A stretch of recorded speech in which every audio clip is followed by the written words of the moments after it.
Ok, donc on est jeudi, je crois. On est jeudi, ouais. Ou mercredi, je sais plus. Bref, c'est trop bien.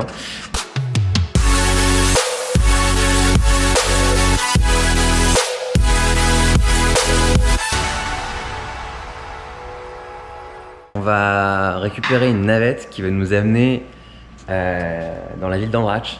Andratx, c'est à l'autre bout de l'île. Et de là, on va partir et on va revenir à Pollença à travers la Serra Tramontana et on passera par Puigmayor, qui est le sommet de Majorque. Je suis con. Et ça va être vraiment dingue, je pense. Ça va être une sortie bien violente avec plus de 2400 mètres de dénivelé, peut-être 2005, sur 100 et quelques bornes. Donc ça va être un vrai challenge et j'ai vraiment hâte d'y être. Donc là, le premier groupe est parti en van. Et nous, on va récupérer une navette en centre-ville pour nous diriger vers Andratx.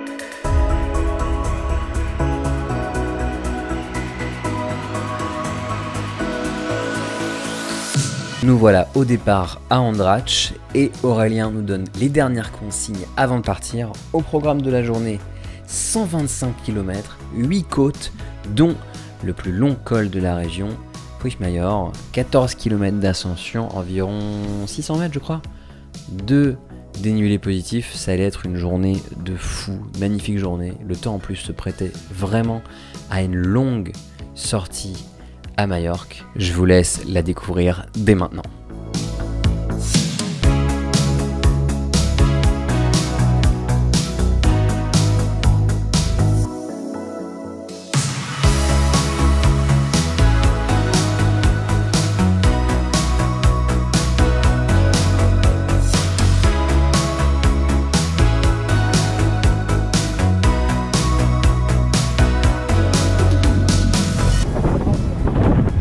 T'avais faim quand tu l'as écrit.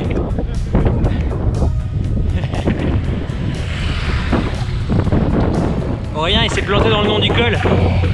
Il avait un faim quand il a écrit granola au lieu de gramola.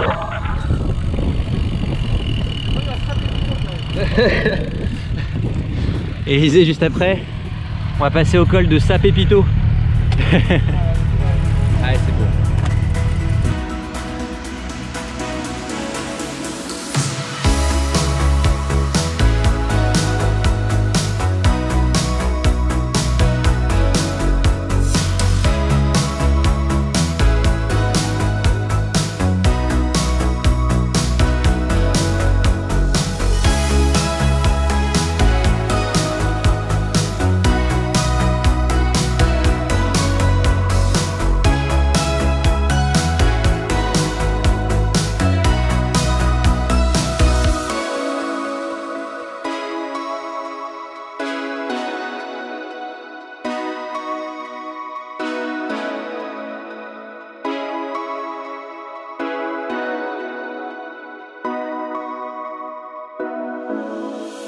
Là on va arriver sur la côte de Sabastida, qui est une côte de 2,9 km à 6%. C'est la troisième de la journée si je ne me trompe pas. Et faut savoir qu'on en a 8, je crois 8. Dont Puigmayor, qui est le plus haut sommet de Majorque. Ça va être un bordel. Alors je vous en avais pas encore parlé. Et pour aujourd'hui, Aurélien nous a fixé un objectif de puissance pour toutes les côtes de la journée. On va devoir miser sweet spot.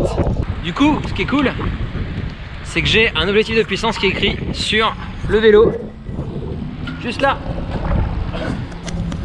Donc encore une fois, comme hier, si j'ai un doute, je peux regarder. L'objectif, c'est d'avoir un entraînement assez productif et surtout de pouvoir arriver au bout sans mourir. Parce que ça va être une longue journée. On a 120 bornes au programme aujourd'hui. Donc autant pas se cramer immédiatement. Allez, c'est parti, je vous emmène.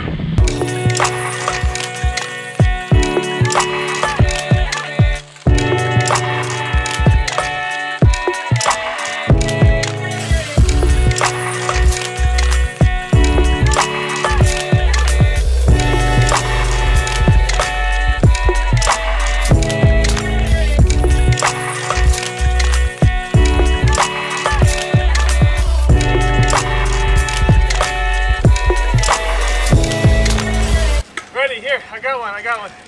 So, if you ride in front of the van, you get tired. If you ride behind the van, you get exhausted. That's a I told one earlier, I think Dick heard it. America has the fastest milk in the world. Because by the time you see it, it's pasteurized. The Austin guy. The other Austin guy. Yeah. You know, crazy American. I had just as many Tour de France wins as Lance Armstrong. Hey, that's a good one. Twice as many balls. Back to zero, man.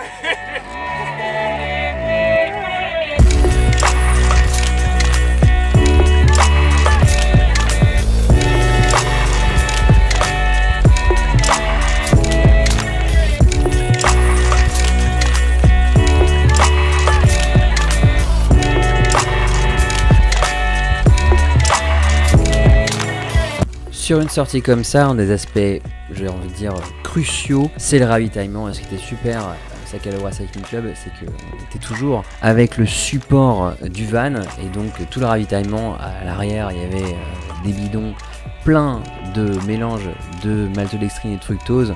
Il y avait toujours de quoi manger, etc. On avait vraiment, tout était prévu pour qu'on puisse être ravitaillé en permanence et que la fringale soit absolument impossible grâce au support de Paul qui était toujours aux petits soins pour nous et qui a vraiment eu les petites attentions qu'il fallait pour qu'on soit dans les meilleures conditions du point A au point B. Ok, donc on a fait... On vient de faire Sabastida, là. Il nous en reste 1, 2, 3 et la grosse 4. On a encore bien 20 ou 30 bornes de montée. Ça va être un bazar. Ça va être dur. Allez, courage, on va manger une petite barre là. Une petite barre de protéines. C'est filmé, regardez.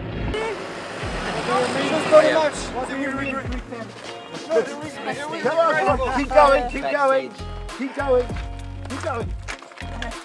Doing his thing, and all of us are like struggling, keep on. Yeah, so Aurelien's just chilling and we're... On est pendu derrière Aurélien alors que lui il se balade quoi, c'est un fou. Il est trop fort.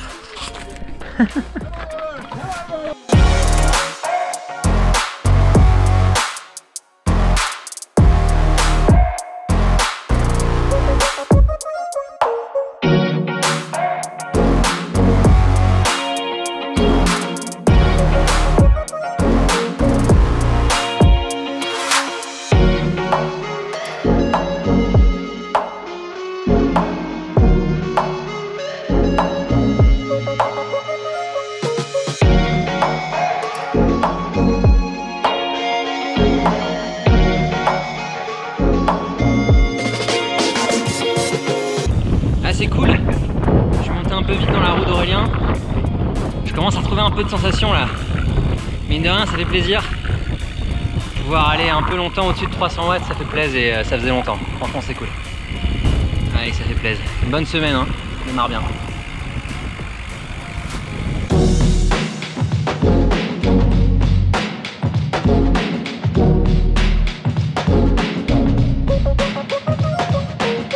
Donc là on est en train de descendre une route vers un port qui s'appelle Val des Mossa et c'est archi pentu, il va falloir qu'on se le retape à l'envers après. Ah, ça doit faire pas loin de peut-être 5 minutes qu'on descend là. Ah, ça va nous prendre presque une demi-heure à monter, c'est dingue. D'après le petit truc que j'ai sur le Top Tube, ça fait 4 km et demi à 7%. Ouais. Ça doit être ça, une bonne vingtaine de minutes.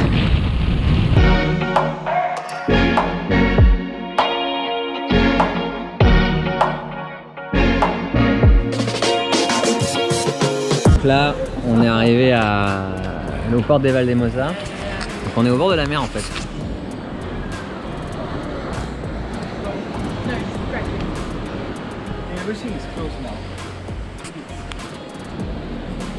Et du coup, comme je vous l'ai dit, on va remonter là-haut, en haut du caillou là.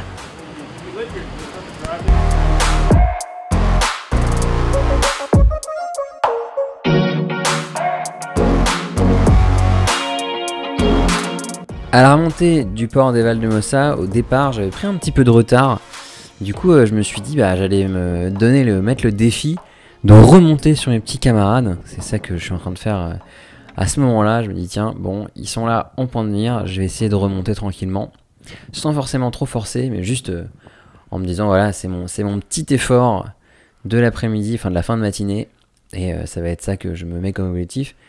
Après, je me suis dit, mais j'aimerais bien quand même faire un peu la course, parce que là, on arrive dans les dernières ascensions de la journée. Et je me dis, franchement, ça pourrait être pas mal maintenant de mettre un peu plus de jus et puis tester un petit peu les jambes.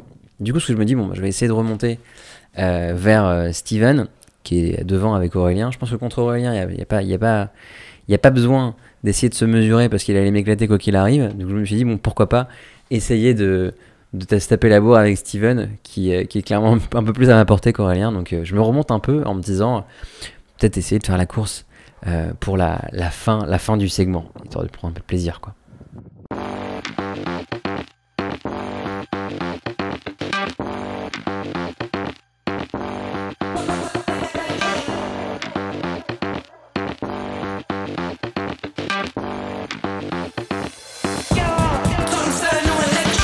Du coup, ce que j'ai fait, c'est que j'ai dit à Steven que j'allais essayer de l'attaquer dans les 200-300 derniers mètres. Je le laisse avec cette info et je lui dis voilà ce qui va se passer, essaie de me battre. Donc ça donne un petit peu un côté un peu piment à la fin de l'ascension. Donc moi là, mon rôle, je me dis bon, je vais essayer de rester dans sa roue et je vais voir le moment où il va essayer d'accélérer pour éventuellement le contrer au moment où il accélérera ou pourquoi pas l'attaquer exactement comme je l'ai prévu. Donc là, il essaie d'accélérer un petit peu pour me sortir de sa roue et me fatiguer pour que je puisse pas trop lancer mon attaque au bon moment. Donc ce que je vais faire, c'est que je vais essayer de maintenir le niveau d'effort dans sa roue pour éviter de me faire décrocher.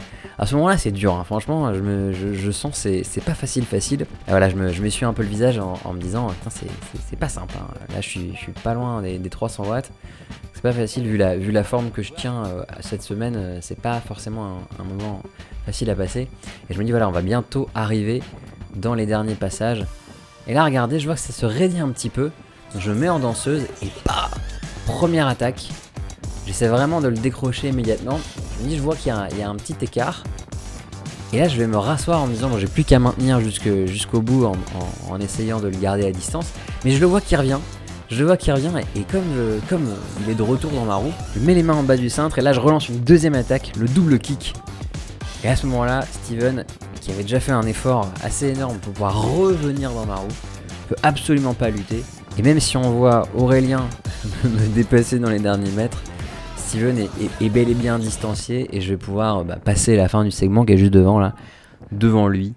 Voilà un petit peu la petite histoire de cette montée du port des Valdemosa. Voilà, un petit truc rigolo comme on aime bien faire quand on est dans un petit stage, se taper la bourse, c'est toujours fun. Et ça l'était vraiment sur ce moment-là. On s'est vraiment bien marré avec Steven. Just follow your bike. Where is it going anyway? So we have a long descent again, or? Yeah, we got a good amount of time before the next one. So now we're gonna go. Is that just like a short, nasty kick? I think a good time to target. Donc on vient de terminer la montée du port de Valdemosa. J'ai plus du tout de boisson sucrée, donc j'ai trop soif. J'ai pas envie de mourir d'hypoglycémie. On va arriver bientôt dans les deux dernières côtes. Sachant que la dernière, comme je vous le dis, hein, c'est Pushmayer, donc c'est la côte Vénère. Enfin Vénère. Elle est pas très pentue, mais elle est longue. Ah, c'était cool, franchement, on a fait un peu la course avec Steven. Non, j'ai filmé avec ça. C'était fun. Je lui ai expliqué direct, genre je lui ai dit, écoute, je te dis ce que je vais faire, je vais essayer de t'attaquer dans les 200 derniers mètres et à toi de voir ce que tu veux faire pour essayer de me battre.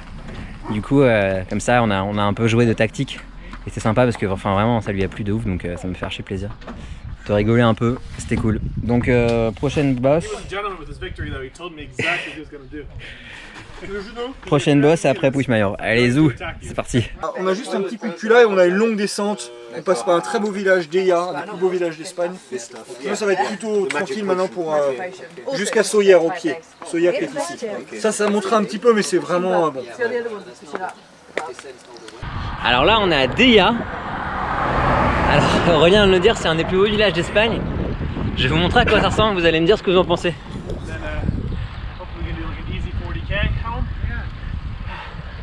Ah, c'est dingue. On dirait que la montagne elle a été faite pour foutre un village au milieu quoi. C'est ouf. C'est vraiment très beau.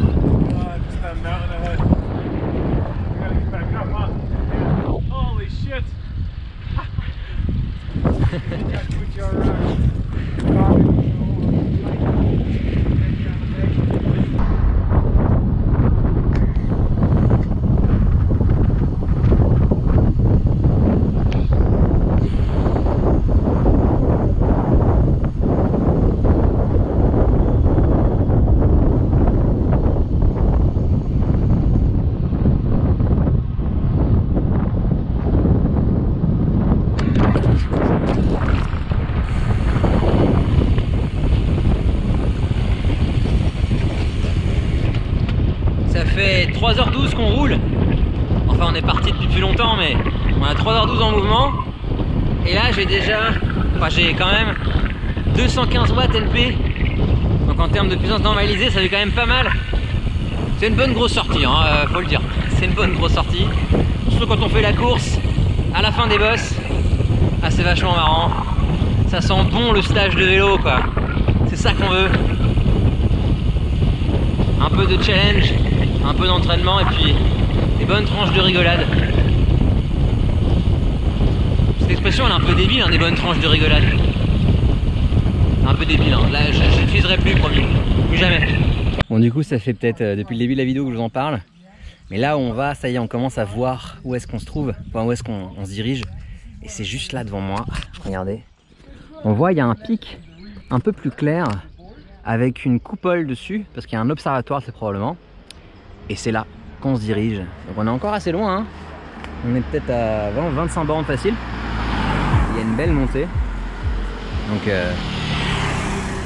c'est le challenge de la journée. Souhaitez-nous bonne chance, on y arrive très bientôt. Ouais, c'est vraiment la prochaine bosse quoi. Là on est à... J'ai 72 km au compteur. Et la bosse, ah, elle est vraiment très bientôt, elle doit être dans 5 bornes.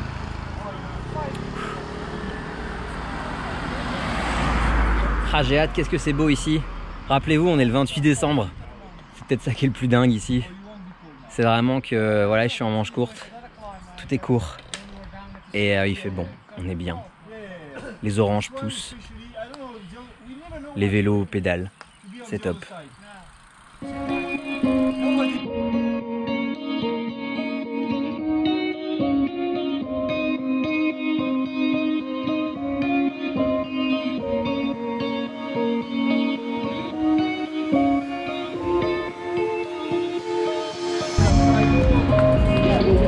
Alors c'est le dernier arrêt avant la grosse montée. On remplit un peu les bidons. On se prépare. Pas plus facile. On verra ce qu'il me reste comme jambes. On va essayer de faire un bel effort.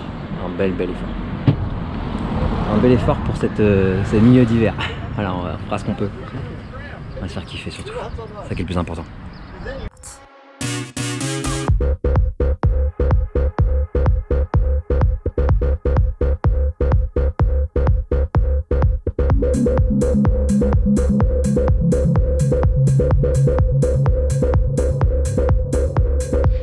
Donc nous voilà dans la montée de Puigmayor, c'est la plus grosse bosse du coin, hein, pour faire simple. J'avais encore pris un peu de retard au départ parce que j'étais en train de remplir des bidons, manger un petit peu. Moi j'ai toujours un peu envie de pas trop me stresser, surtout quand on repart faire du vélo et surtout quand on s'attaque à un col de 14 km. Donc là j'avais pris un peu de retard. Devant moi, il y a Dick qui est néerlandais, qui est plutôt un grimpeur. Et il était devant moi et je me suis dit cette fois, c'est lui que je vais prendre comme référence, c'est lui sur lequel je vais essayer de revenir. Et je savais, parce qu'Aurélien nous l'a dit, qu'il y avait un replat, sur cette bosse de Puigmayor. Du coup, autour du 6e kilomètre, sur la côte, il y allait avoir un replat. Et le voyant à l'horizon, ce cher Dick, je me suis dit, je vais essayer de revenir dans sa roue avant le replat. Comme ça, je pourrais me reposer dans le replat en étant derrière lui, en profitant un petit peu de l'aspiration, parce que dans le replat, on allait rouler plus vite. Et après, on allait pouvoir un petit peu collaborer et ensuite tirer la bourre dans les derniers kilomètres. Du coup, ce que j'ai fait, c'est que je me suis pas affolé. J'ai essayé de rester à une puissance que je savais pouvoir tenir pour l'entièreté de la durée de la montée, sans me mettre dans le rouge. Regardez, là, je suis autour des 181 battements, donc on est globalement plus ou moins au seuil au moment où je vous parle. Et je reviens tout doucement sur Dick, donc là, pas d'affolement. Là, depuis tout à l'heure, ouais, je vous ai passé quelques séquences, mais je le garde en point de mire pas trop loin de moi. Là, je dois être à, j'en sais rien, peut-être 30 mètres. Tout à l'heure, j'étais à 50 mètres. Et je prends mon temps, je me dis voilà, j'ai pas forcément besoin d'être immédiatement dans sa roue. Ce qui est important en revanche, c'est de pouvoir revenir dans sa roue avant le replat pour pouvoir profiter un petit peu de l'aspiration et récupérer dans sa roue tranquillement. Donc là je monte pépère. On est bien autour des 250-260 watts moyens à ce moment-là de l'ascension et je me le mets en point de mire. Jusqu'à ce que je commence à arriver très proche de lui, juste avant le replat, le fameux replat qui est aux alentours du 6e kilomètre, où là, voilà, je me mets dans sa roue en me disant je vais profiter un petit peu de l'aspiration le temps que le replat passe. Et après ça, je me dis bon bah après ça, on va changer un petit peu la dynamique, je vais profiter un petit peu de l'aspiration et puis je vais la lui donner. Moi aussi, pour qu'on puisse un petit peu collaborer sur la partie qui à mon sens est la plus difficile de l'ascension, qui est ce qui se passe juste après la moitié. Donc là ce que je fais, c'est qu'une fois que je l'ai passé, une fois que je l'ai rejoint et qu'on a passé le faux plat, on se retrouve dans des parties à 8-9%, je me remets devant lui, ça lui donnera un petit peu un rythme, et là je le vois qui prend pas immédiatement ma roue, je me dis il va quand même pas se laisser décrocher quoi, ce serait dommage, parce qu'en restant dans ma roue, il allait pouvoir continuer à monter plus vite et pouvoir faire un meilleur temps par rapport aux autres. Du coup je lui dis get my wheel so you won't lose to Steven. Catch my wheel. Yeah, I'll try, thanks. Donc après ce court échange, on décide de rouler pour le reste de la montée ensemble. Donc là d'abord moi devant, et puis après au fur et à mesure on va aussi se partager un petit peu l'effort. Donc là il repasse devant moi pour me permettre un petit peu de me reposer.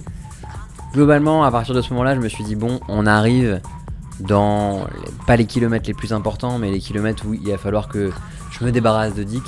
Du coup je me dis je vais le laisser devant et je vais attendre mon moment. Et le bon moment, en règle générale pour attaquer le bon moment, c'est un moment un peu plus pentu et un moment où on sent que l'adversaire il est un peu juste. Donc il faut se sentir bien, il faut une petite pente et il faut que l'adversaire soit un peu juste. Du coup je vais attendre ce moment fatidique jusqu'à arriver à le trouver dans une courbe. Je vais vous le montrer juste après, le moment que j'ai choisi pour attaquer Dick. Regardez, c'est juste là. Là on arrive dans un endroit qui est pas super raide, mais qui va le devenir dans la courbe. Regardez, il y a une courbe qui tourne vers la droite, juste à côté. Et là, je me dis, ok, c'est le bon moment. Là, c'est parti. Boum.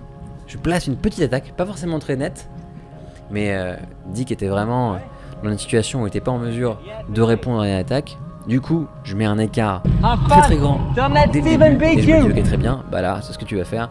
Tu vas monter un petit peu au-dessus du rythme que tu avais avant, en gardant un truc gérable jusqu'à la fin. Là il devait rester peut-être 2 ou 3 km. Du coup je me mets aux alentours des 300 watts parce que c'était à ce moment là de l'année ce que je pensais pouvoir tenir sur la fin d'une ascension comme celle-ci, et c'est ce que je vais essayer de tenir jusqu'au bout en me disant avec ce rythme là je vais probablement pouvoir aller au bout en gardant Dick à distance tout en améliorant mon temps de montée.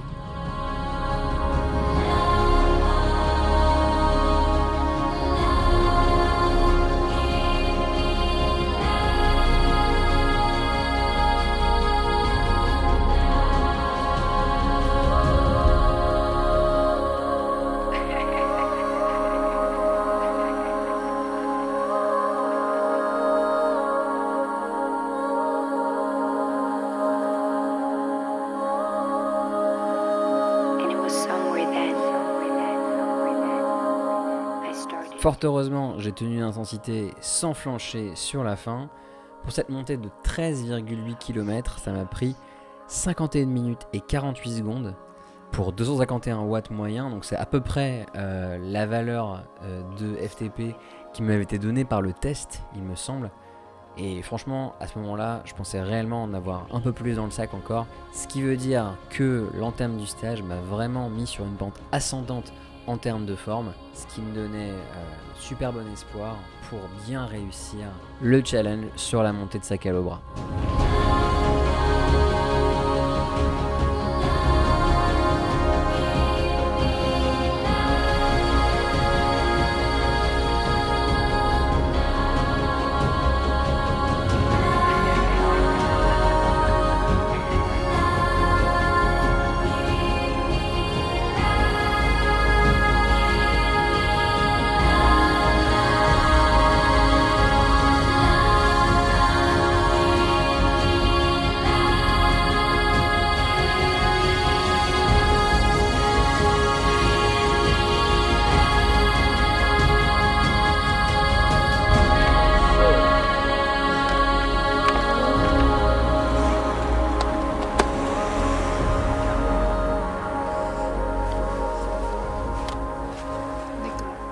Oh oui, ça va? Tell me about this ride. C'est pardon, big ride.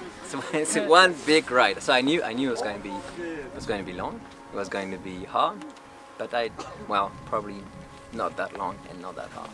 On est en haut de Puigmayor, qui est la gros caillou là qui est là. On n'est pas en haut, on est après le tunnel. Et regardez un peu, comme souvent en montagne, il y a des lacs. Regardez-moi ça.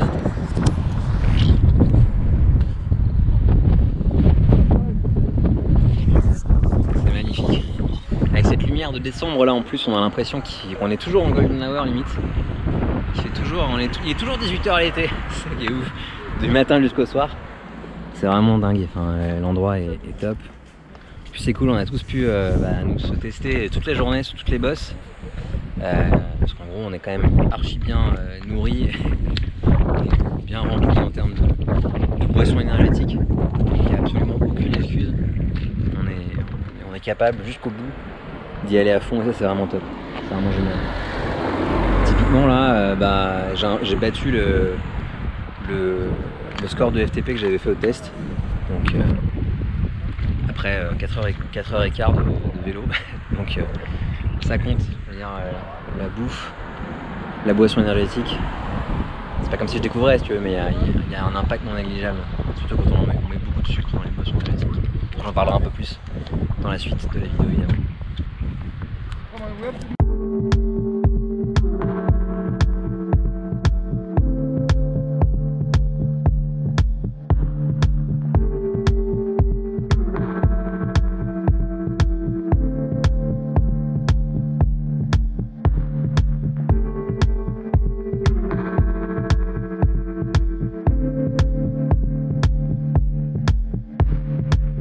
On vient donc de rentrer, grosse sortie.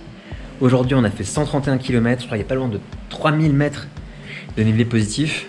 À Majorque ça déconne pas, hein. Quand tu choisis de faire de la montagne, tu peux trouver de la montagne. Et ouais, un col de 14 km et demi, ça commence à faire pas mal. Ça ressemble un petit peu à ce qu'on peut avoir dans les chaînes de montagne en France quoi. C'est vraiment, il y a de quoi faire.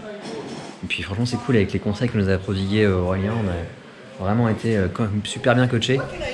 Donc on a tous pu produire le meilleur effort sur la montée de Puigmayor. En tout cas moi je me suis donné, j'ai fait tout ce que je pouvais pour faire le meilleur effort possible. Beaucoup dans le groupe ont battu leur PR, donc c'est vraiment de super bonnes nouvelles quoi, ça fait grave plaisir. Allez, on va manger un petit peu, prendre une petite douche et zou.